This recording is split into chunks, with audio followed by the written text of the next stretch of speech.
Friends, welcome to judicial exam preparation platform. आज मैं आपके लिए लाई हूँ section 7 of the Indian contact act. देखिए सेक्शन 7 क्या कहता है। तो सेक्शन 7 जो है वो है एक्सेप्टेंस मस्ट बी एब्सोल्यूट।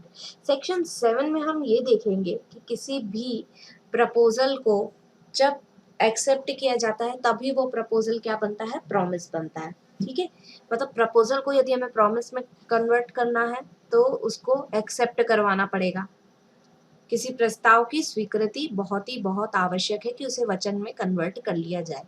अब ये जो स्वीकृति है ये कैसी होनी चाहिए, तो इसकी पहली कंडीशन बोलती है कि जो स्वीकृति है वो एब्सोल्यूट और अनक्वालिफाइड होनी चाहिए।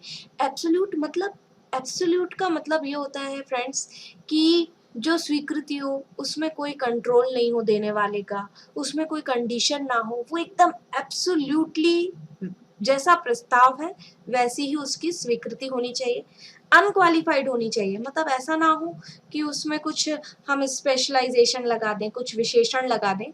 तो जो स्वीकृति है वो कैसी होनी चाहिए, निरंकुश, बिना कंट्रोल के, एब्सोल्यूट होनी चाहिए और अनक्वालिफाइड मतलब कुछ विशेष नहीं होनी चाहिए। ये हमें याद रखना है कि स्वीकृति एब्सोल्यूट और अनक्वालिफाइड होनी चाहिए।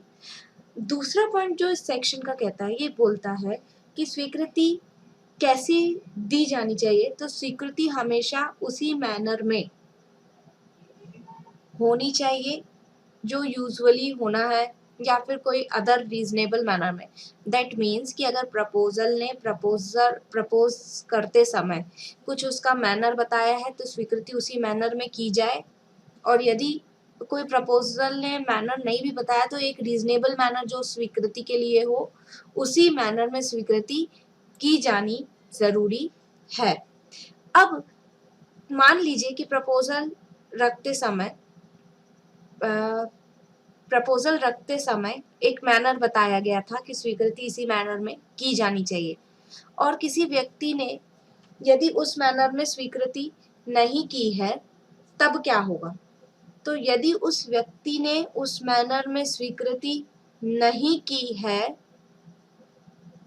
तो जब व्यक्ति प्रॉमिसर जब उस एक्सेप्टेंस को एक्सेप्ट कर रहा है तब उसे एक रीजनेबल टाइम के अंदर ये बताना है कि भाई जैसे मैंने आपको प्रिस्क्रिप्शन दिया था कि आप इस पर्टिकुलर वे में ही अपनी एक्सेप्टेंस दो और आपने ऐसी एक्सेप्टेंस नहीं दी है, तो ये एक रीजनेबल टाइम में वो प्रॉमिसर बताएगा।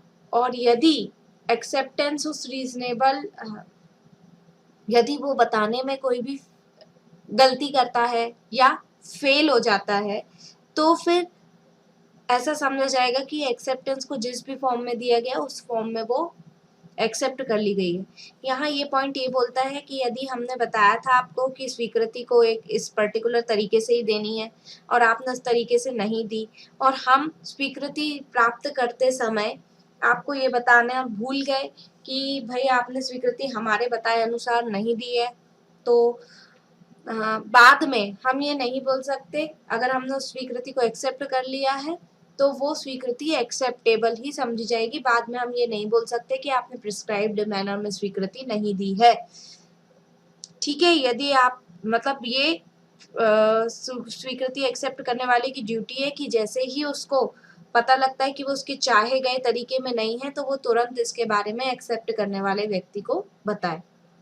Thanks for watching. I hope आपको अच्छे से सब समझ में आ गया होगा। आप कमेंट सेक्शन में कमेंट करके कोई भी डाउट हो तो पूछ सकते हैं।